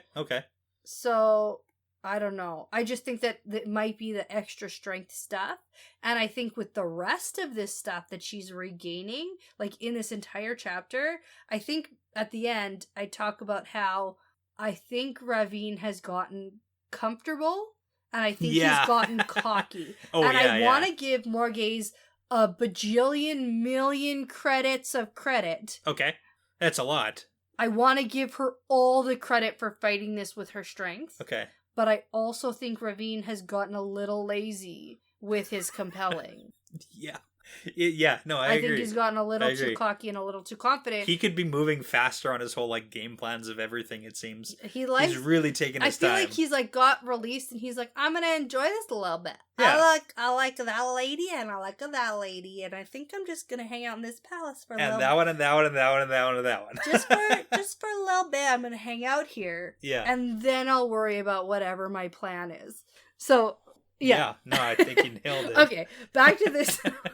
So Morgase has a new plan, and she tells Leanie to go find Talonvor. Yeah. And I love this for Talonvor. Also, props to Lenny for being like, something's not right with your head. Yeah, well, she fucking knows her from a baby. So, yeah. But it's like good on her for picking it up. It's like, this isn't just like love struck Morgase. Like, something's not right because here. we've seen love struck Morgase before, it turns out. Yeah, we and have. she still didn't lose her fucking mind. Yeah. So, okay. And like wear the low cut dresses, and she gets like punished for that later. We'll get into it. Okay. So go get Talonvor, bring him to me. Don't tell anyone else. Yeah. Go. Do that.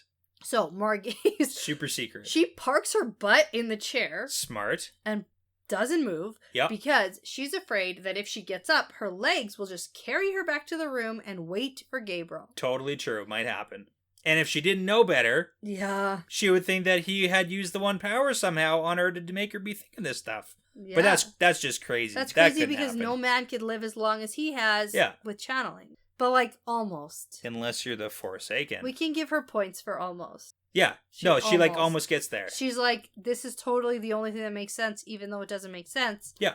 Almost, Morgase. Yeah. Almost. So then we get a little bit more information on Morgase's past. Yeah, we do. And she thinks her choices in men haven't ever been good. Yes. Tarangale So we get was Tarangale. Yeah, political marriage. She never loved him and was relieved when he died in a hunting accident. Oh no. This is a little bit of a Yes. inspiration for some Game of Thrones, perhaps?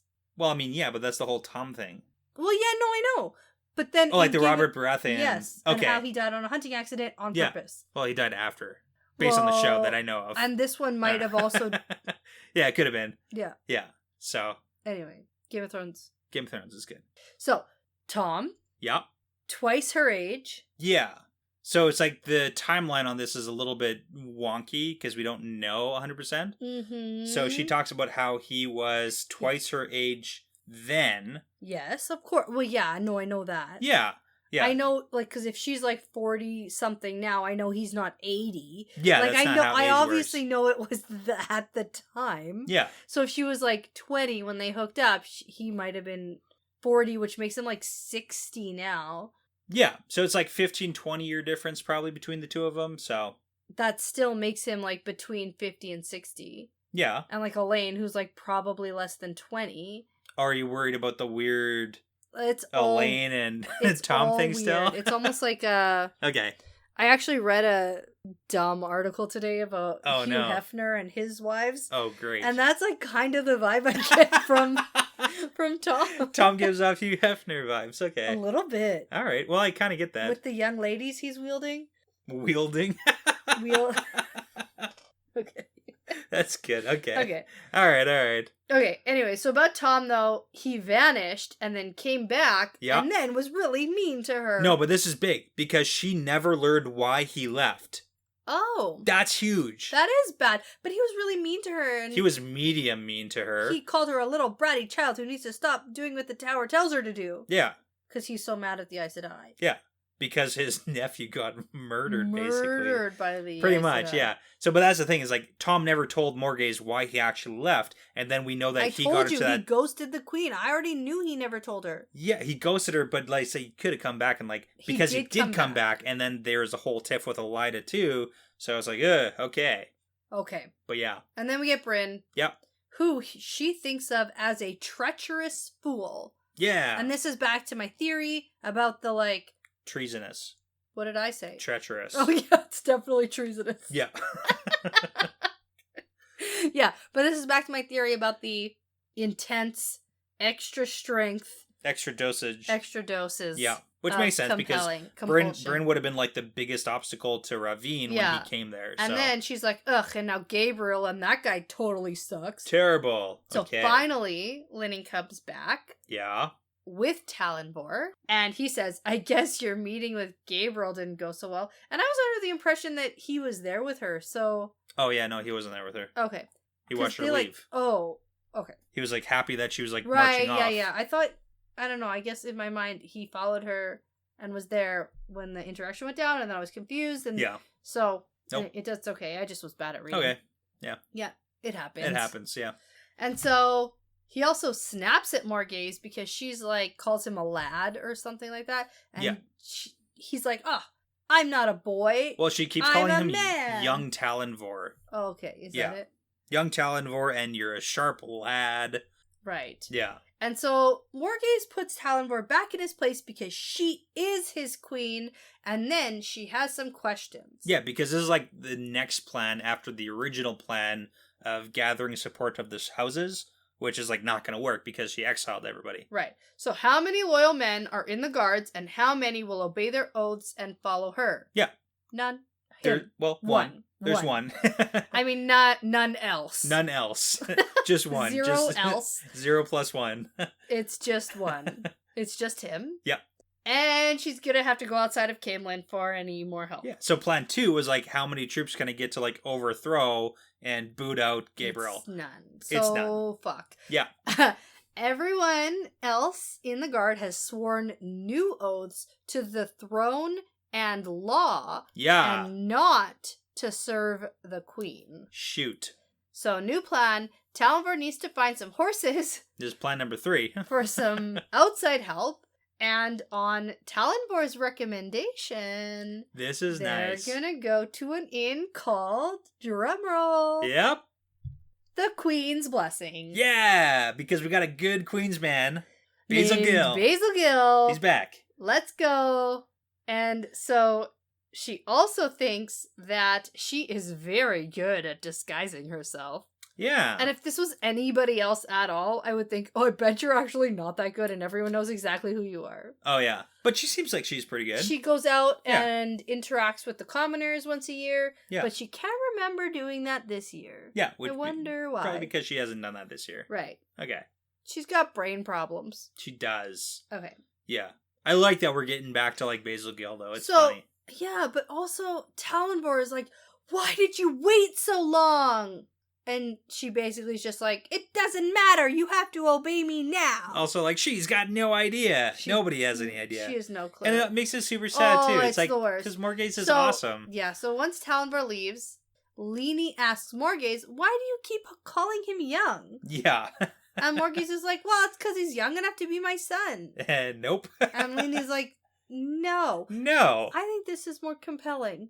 Oh, really? Don't look at any other man around you. Because Talonvor's the last guy left in the place, and he did take his new oath, but he's the last guy who was, like, basically there with her. Yeah. And Gabriel doesn't want any competition. That's a good point. Okay. And so... I was just going to be like, maybe it's like her trying to put him in his place. A little bit. Because he's, like, But know. I think everything is everything to do with Gabriel. Okay, I think fair. That's fair. everything she thinks about anybody who's in service around her, Yep. she thinks to herself, he's so young. That's a good point, yeah. Well, because, and Linny clearly disagrees. She's like, no, Talonvor's older than Galad, and Galad's too old to be your kid. And I mean, like, even if that's the situation, Yeah. he's young enough to be your son, like, you literally dated someone old enough to be your father, so... It's like, what are we even... What are we doing here? is happening? So that's why I think compulsion. Yeah, and that makes sense, yeah. Yeah. So, the question then comes up on whether Talonvor really is loyal to Morgase. And Leni's like, yeah. So he swore the new oath to, like, stay there. Yeah. Because he knew that if he left, then there'd be nobody there helping Morgase somehow. Yeah. Like, he still has that, like, solid need to protect her and help her. He's like a straight-up good Queensman. Like, he's... Oh, yes. OG guard. And so then, he's good. After he swore his new oath, he went out to the stables by himself, and Leni, like, being a lurking lurker... like, saw this happening, which I feel uncomfortable about, because this is a very vulnerable moment. Oh, it was super vulnerable, yeah. And, like, Leni's just, like, old lady looking through a... Which is, like, I love Leni so much. A hole in the barn slats or something. It's so good. And she's like, that guy's crying and slicing his arm open for more days. Yeah. Good to know. Log that one away. And she does. Yeah. You know what's funny? And we haven't talked about it much, but, like, the last couple sequences we've had with Elaine, she's thought about Leni so much and all the funny quotes that she has. So many. Yeah, we have documentation of all the quotes that Leni's ever said, so I'm going to compile that for you. I know you want to hear them. Don't care. It's great. It's going to be fun. Some of them might be actually useful in my life. They're good. She's got good quotes. Can we do, like, the best one is actually, fun fact. I decided what I want to go in that space on the wall. Leni quotes. Leni quotes. Leni quotes. I love it. Okay. That's so funny. Life lessons with Leni. You don't even know. The best one... I'm so good at alliterations. You're not even paying attention. No, but you didn't even hear my alliteration. You gotta pay attention to me first. The best... the best Leni quote is this chapter. It's my favorite. Did we already pass it? No, we haven't yet. Oh, it's good. Okay. I'm not gonna tell you what I'm talking about. Can you hear my title? Okay, what did you say? Life lessons with Leni. You like the alliterations, okay. I just said that. Oh, okay. You're wrapped up in your own stuff to listen to what I'm saying. I'm wrapped up in Leni's sayings. Okay. You're gonna tell me what it is, though, right? Later? Yeah, okay. Of course. So anyway, Talonvor sliced his arm open, cried, swore his new oaths, and that seems like a way more serious oath than even what Swan said. And apparently Swan said, like, the, most serious oath you can say. Yeah. But, she never sliced her arm open. Yeah, cut your arm open. There you go. Don't slice where all the arteries are. It's to show that you're going to bleed or shed blood for somebody. Right. There are lots of places you can cut that are going to stop bleeding quickly. But also, let's just scrap the whole cut yourself open to swear allegiance. We don't need that. We don't need it. Okay, so then we get a reminder about how Morgase really needs to concentrate because she still wants to go back to wait for Gabriel. Yes. Yeah. So Morgase gets ready to go. She starts disguising herself, and it turns out that Leni is coming along for the adventure too. I love this. Okay. So this is where we get the best saying. Oh, is it? Yeah, this is the one. Before or after they slip out the side gate? Yeah, they slip out the side gate. It's like a page and a half of them slipping out. They slip out the side gate. They head on out with a bunch of description about what they're wearing. Oh, yeah. And then they journey through the city. Yeah, that's it. Okay, so anyways, in this page of description, we get that one of Leni's sayings is... At my age, if I make it up, it's still an old saying. Ah. It's so funny because she's so old. Yeah. And she's got good sayings. Fair. Okay. So, as they go through the streets of Camelin to get to the Good Queen's blessing, we get that people mostly don't like her at all. Yes, not her as a disguised person. They don't like Morgase. They don't like Morgase as the queen. They don't like the queen. Yeah. So there are new laws making people's lives more difficult, and there have been taxes raised. Yep. And so everyone is pissed off with her and thinks that it is bad. Yeah. So she's the Morgase thinks that it might be harder than she thought to raise a mob against Gabriel. Yeah. Bad news. Well, I mean, yeah, and that she's got to revamp her game plan here a little bit, so. I agree. So, Morgase and Leni make it to the Queen's blessing, with Leni, huffing and puffing behind her. She's keeping up, and I have to imagine, this lady is so old. She is, she's raised 3 generations of queens. Yeah. But it sounds like she intends on staying active to help raise Elaine's babies when the time comes. This is funny. 4th generation, go Leni. Yeah, well, this is great grandmother type of situation. Okay, we need a prediction. Yeah. Is that going to happen? Oh, yeah. You believe it? Oh, yes. In this series, Elaine has babies and then Yes. Lenny, or is like extrapolating to end of this like afterwards. Elaine has babies. Lenny Still here, still alive. knows of them. Aww. Like, Lenny's alive, but, like, I don't think she's not raising more fit babies to, like, raise babies. She's keeping up with Morgase. She's doing. You know a what? good She's job. actually doing. She's pretty badass. She is. I like her. Yeah, she's great. Yeah. Actually, Okay. Lenny might be the strongest woman in this series. Wow. Okay. That's like. Just kidding. But, like, seriously. You figured it out. Not just kidding. Okay. Okay. But yeah, for sure Elaine's having babies. With the sentence like this, you want me to think that Elaine's not having babies? Well, I mean, and she's also like daughter heir, so she's pretty much obligated to have 100%. Children. But, like, here's the prediction. You want to hear it? Sure. It's with Rand. Wow, amazing prediction. Yep. Okay. the guy that she's clearly like Yeah, I thought you would actually infatuated think with. that was a pretty big prediction, because I don't think that Rand would be, like, open to having babies. Well, And you know what? We don't know of magical magical birth control yet. So yeah, that's. I mean, it. if it they're fits. gonna do it, probably it's because they're gonna have babies. Boom. There you go. That's how it works, right? You know what? I accept it. I accept the prediction. It's not like she, like, knows that Rand is gonna, because her feelings for him are wavering slightly. So, like, I didn't really think that was that bold of a prediction, Really? or like that, like, obvious of one. Well, she's on the whole like I love Rand bus. Now, Yeah. Okay. all right, Okay. Let's keep plugging away here. let's go. So they enter the stable at the Queen's blessing. Yep. And Talonvor isn't alone there. There are 2 men and a woman. Yep. And the big guy is Basil Gill. Yep. She That's figures our that out. big ol' innkeeper. And, okay, so here's my issue. Gil says he hasn't carried a sword since the Aiel Wars, Yeah. but he'd be honored to follow her.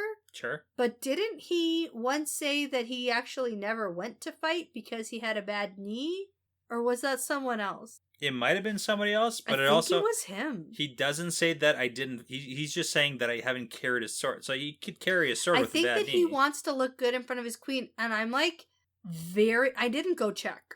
Okay. I could have. You could I have. should have. I actually should have gone to check. But I'm pretty sure he said he never went to fight and then had a whole excuse about why. Yeah. Okay. But to be fair, he doesn't say that he fought in the No, Aiel War. I know that. I know He's that. technically correct. I know, but Yeah. it would be funny to know that. He's like Look it up for next vamping. time. He's vamping Okay. for the queen. Maybe I'll look Let's it talk up. about the other people. There's a big guy named Lam Gwyn. And That's is the that one of his bodyguard. bodyguards? Yeah. Yeah, okay. That's the one who, like, Rand talked to. The sleepy looking guy. And then there's a woman named Brienne. Yeah. And they also want to follow. It's And an Emmons Field style adventure where it's like, hey, pick up extra party members right before you leave. Is it part of the pattern, do you think? It's part of the pattern.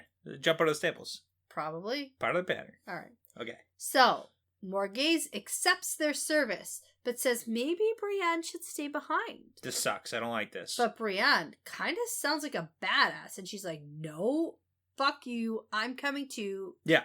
When I say I don't like this, I mean I don't like that Morgase is like, oh, don't come. But you're going to bring along 75 to 85 to maybe 150-year-old Linny? Yeah. Like, you're bringing the old lady. I know. Well, and but you're this is not like bringing another this... Game of Thrones reference I have Oh. to the Brienne, who's like a badass woman. Oh, yeah, okay. I get that. That's all. Yeah. Yep. So, now the group is settled, and Gil says, all right, where are we going? It's like, oh. And Morgase Right. hasn't even thought of that yet because her brain is so confused all the time. Again, that's, not her She's fault. just like trying to focus on not riding back to the palace to see Gabriel for the evening. Yeah. And the way her thought pattern was going, Sure. I was a little bit confused because I thought that she was going to go back there to meet Gabriel for the evening so he didn't know that she was doing all this planning. Oh, yeah, no. No, I'm so glad I was wrong. Yeah, But yeah. even like after my multiple reads, it wasn't until like the last one I was like, oh wait, she means to just like get the hell out of here. Yeah, that's a good idea. Yeah. Yeah, which is great. That's a great idea. So it's not like a Nynaeve and Elaine situation where it's like, oh, pretend we're going to be in bed for the night and then leave in the middle of the night or whatever. So yeah, because okay. because I was worried, because I was going to be like, you risk getting compelled again.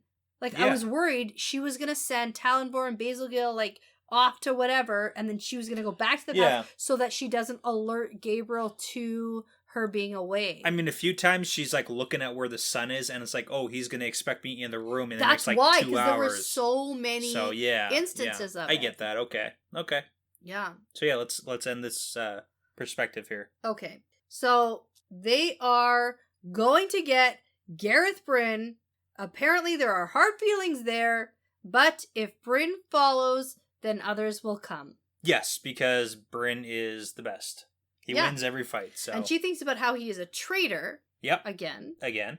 But he will have to do, and so they're off. And now they're 5 miles out of Camelin, headed to Core Springs. And it's unfortunate that he is chasing Swan Sanche right now. Yeah. And I was so happy after my speculation that she was gonna need to get rescued. Yes. Okay. Over and over and over and over, I was like, we gotta go get Morgase. Go to Camelin. Help your mom or whoever. Yeah. I was like, get to Morgase. Figure the situation out. This needs to... She can just fucking free herself. And this is such a breath of fresh air after the women who got themselves into the most hot water by drinking a stranger's fucking tea couldn't rescue themselves. It was like so disheartening and fucking compelled Morgase. Hashtag Queens don't need saving. I love it. I'm here for it. Go Morgase. Remember? Hey, do you like this perspective? I love do you it. like this whole Morgase thing? I like it so much. Now, do you remember when I started to like Nynaeve at the end of last book? Okay, when she was doing stuff. When she was strong and fighting the compulsion and fought a Forsaken and did the things, and Elaine was like, they were saving themselves. Like, yes, they had help, but they were doing the things. They were being the strong women. Okay. That's what I'm here for. Yeah. That's what I'm here for. That's what we're all here for. That's what we're here for. Sometimes it takes us a little while. For me. And this is like, not only is Morgase fighting the compulsion, but she's like saving herself from this terrible fucking situation. A literal Forsaken. Yeah. And she can't channel, so it's like good for her. Yeah. Perspective change. Let's do it. This is a good one. Oh my god. This is a good one. Okay. Deep breath. Okay. Padan Fain. Oh, good. That's why we have the dagger. Right. Here it is. Okay. I forgot that this even happened. I thought we were going to be done right now. Nope. Okay. So he's walking along the hallways of the White Tower. He's thinking about the awareness of Randall Thor. He can't feel where he is exactly. Yep. But he can tell that Rand is still alive somewhere. I got to point out, distance seems to be a factor. Okay. Because when Fain was feeling where Rand was when they were like in Carrion around there with the whole like original Horn of Valyr storyline, he could like feel him out in the woods somewhere out there. It was like more of a vague impression. But now he's like, I got no idea. So distance seems to be a factor. All right.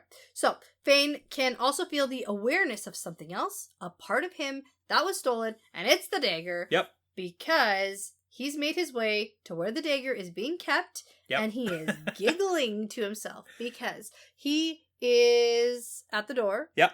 And it's just guarded by a lock. That's it. Turns out he can pick the lock with a bobby pin or something.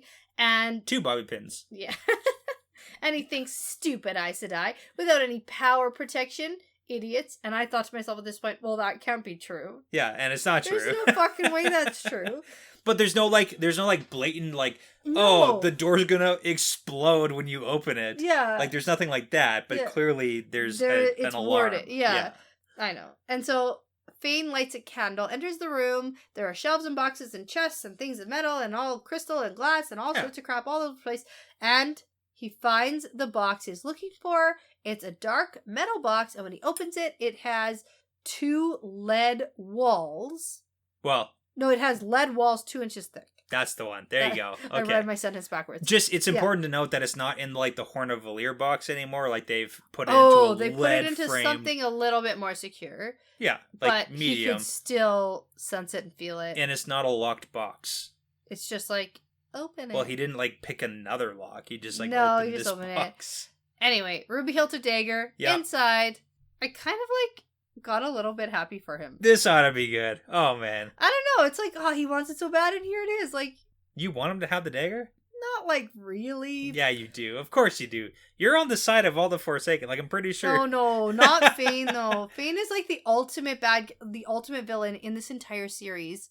Oh. And if anybody has like something else to say about that at this point, like, fight me. Okay. Because he's worse than the Forsaken. He's like the enemy of the enemy, but he's not like my friend, even though he's the enemy of my enemy. He's just still my enemy. Oh my god. He's the worst. He's not the friend of my enemy. He's no one. Yeah. He's just the fucking worst who's like out to just ruin the day. That's Fain. That's why he's just like the secret worst villain. Okay. He's I like that. the actual boss baddie of all the baddies. Interesting. Because he's just like secretly he's worse than the Black Azure. He's worse than, I don't know. He's just, especially now that he has a dagger back, and I'm kind of here for it. He's supercharged. It's good. Yeah. Let's get into this. No, it's terrible. It's great. But it's great for the storyline. If I was in this story, this would be bad. Yeah, but this would be terrible. This as a is person fucking reading. awful. Okay. Let's do this. All right. So the door creaks open and Fain darts towards the door with the dagger in his hand. Yep. There is a young woman opening the door and he slashes at her face. Yes. And he then gets her. Pulls her to the room.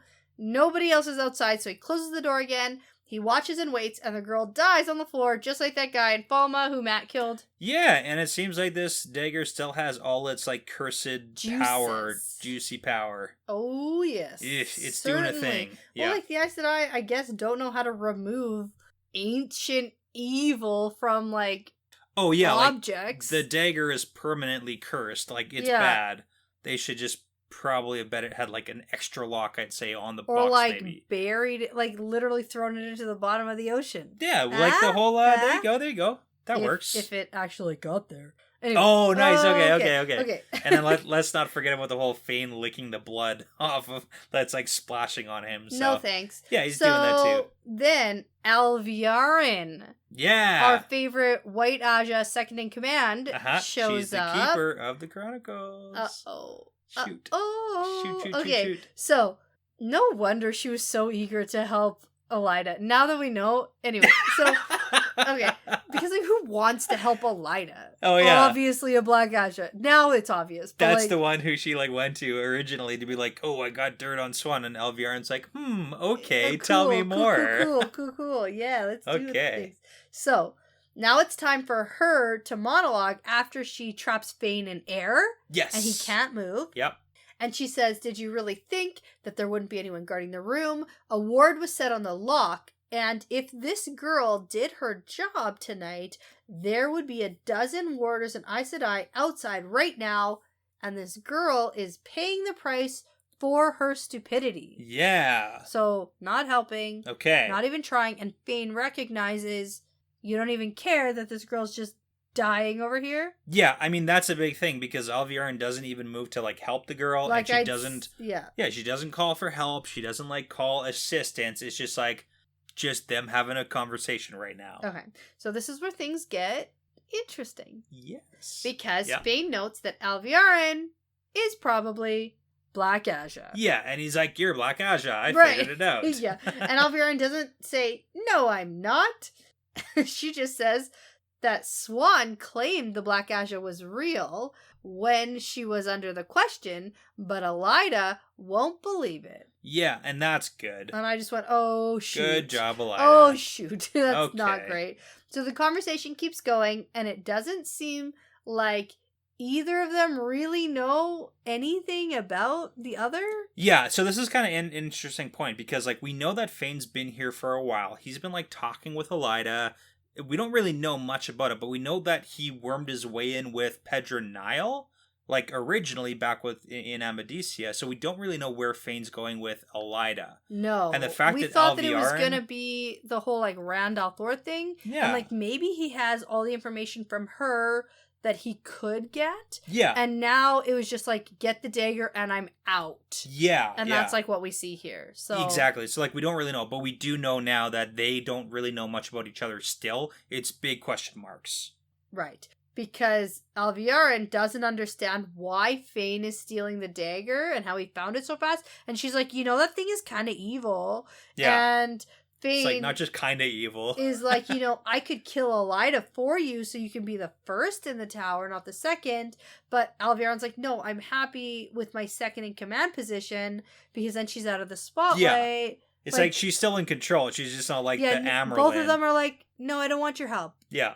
Stop trying to help me. Well, and this is the big thing too. It's like they're not really on the same side, but they're also not on the same side. Like they're all they're evil, on the like same side enough to just like let each other to like go their own wipe ways. their hands of like this meeting. It's like, hey, you're doing something, I'm doing something bad too. Okay, let's just leave. Let's just go. Okay, so Fain answers Alviarin's questions with like a story time. Yeah. About his own trip down to Thakandar and he's Shale highlighting Pool. that he too is a dark friend, sort of. And Alviarin is like, okay, cool. Well, I too want to go there one day. So like, maybe. who are you? Why are you here? Did one of the Chosen send you? And then Fain pulls out his Lugard accent. Yeah. And tells Alviarin. Right. Yep. That she'd better be careful with her questions or the Chosen will give her to the Murdral. Yes. Now we do see a little bit of a slip with Alviarin where she's asking like, did the Chosen send you? And she says, did the and then she catches herself, not the Forsaken. It's the Chosen. So yeah, that was also Liandrin's issue too. Yeah, well, it's like they're obviously under disguise, like they're undercover for so long. Like it might be hard to switch back and forth between Forsaken and Chosen, but is what it is. Okay, so Alviarin tells Fain that she'll clean up this mess here, the dead girl. Yep. And then she leaves, and after a minute, the air around him fades, so he gets ready to leave, and he thinks about what will happen if she communicates with a Forsaken before he can dispose of her. Yeah. Quote, so dispose. Again, not really same side. No, he's gonna totally try to murder her. Except... He's just gonna leave. He just leaves. Yeah, he does. That's the only big thing. So it's like he thinks about it. He might plant something somewhere with like some kind of pigeon or messenger or something. Okay. Like I don't think Fain is just like leaving the whole Alviarin knows who he is situation alone. Okay. That doesn't seem Fain-like. Okay. To just be like, oh, someone knows me and I don't care. No. Yeah, because he like immediately picks up and like he's gone. So he's gone now. Yeah, he does. Because he even thinks no time to find the Horn of Valir now, which is, I guess, was his plan. Yeah, find the dagger, find the horn. And he doesn't even want the horn for any reason other than like using it as a tool. Yeah. We saw that with the whole Turak thing. Like he doesn't really give a F about the horn. No, but he knows that other people want it. Exactly. And so if other people want it, he wants it so to it's like control leverage. Other people. Yeah. Exactly. Yeah. But like if there's no time, so he just like leaves it. So yeah. And so he thinks his followers are still waiting outside the city for him. And hopefully some of the humans are still alive. Yeah. And with that, Fain is out of the tower, out of Tar Valon, and off because he's whole again. Yeah. And this is bad news all around. And you know what that means for this book? Things are hopefully going to be exciting from now on. Like bad and scary and terrible, but like, oh my god, does this make me want to read on more than anything? Oh yes. So I mean, it's kind of funny because we've seen Fain infiltrate the White Cloaks and kind of do some stuff with Pedronile and like get different directions going, and then he bamps off to Tar Valon, and we don't know what that influence is going to have with Elida, and now he's leaving again. So it's like, where is Fain going now? He just did the White Cloaks and Tar Valon. Like those are the two big dogs. Now that he's headed towards Rand? He doesn't know where Rand is necessarily. No, but like he might try to figure it out. Yeah, okay. That's what I think. I think he's gonna... I don't know if he'll get there anytime soon, but I think that's the next play. Might be his plan. Okay. Yeah. But also, quick note about how Alviarin might be head of the Black Aja. Right, you mentioned that. So why do you think that?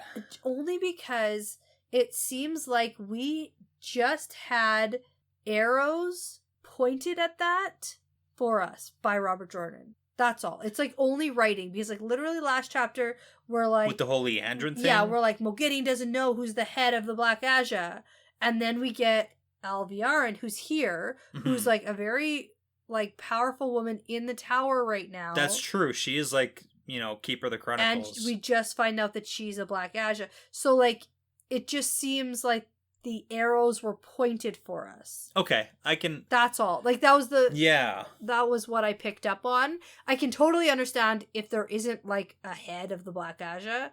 And I can understand that the Black Aja have been told that there is ahead. Well, that's the thing. Is like we don't necessarily know how many people. So we know that everybody kind of knows like 2 or 3 people.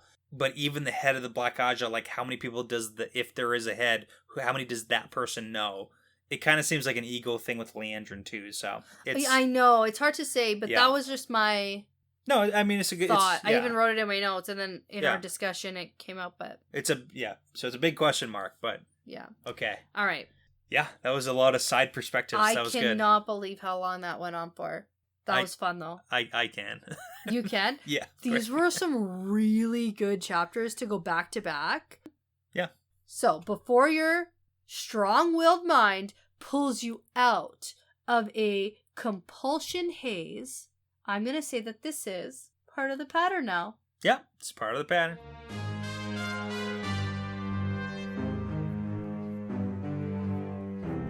That's all for now, but until next time, thank you so much for listening to this episode. The Wheel Weaves is hosted by Dani and Brett, edited by Dani, produced by Dani and Brett with Passion Socks, Mozyme, Moltude, Benjamin, Michelle O'Brien, Jamie Young, Cody Fouts, Giannis, and Megan Smiley, with music by audionautics.com. If you're interested in supporting us and helping us to make really great content, you can head over to our Patreon at patreon.com/thewheelweavespodcast. And you'll also get access to some really great bonus content like early access to our regular episodes, bonus episodes, unedited video episodes, access to our live recordings, monthly Q&As, and more like stickers and keychains. Don't forget to find us on social media. We're on Instagram and Twitter at The Wheel Weaves Podcast. We'd also love for you to join the conversation over at our Discord, and you can find the link to that in our bios on those social medias. We'd love for you to tell a friend about us. Referrals really are the best compliment. We'd love for you to leave a review and subscribe. That really does make a huge difference. Thanks so much again for listening. This really is part of the pattern now.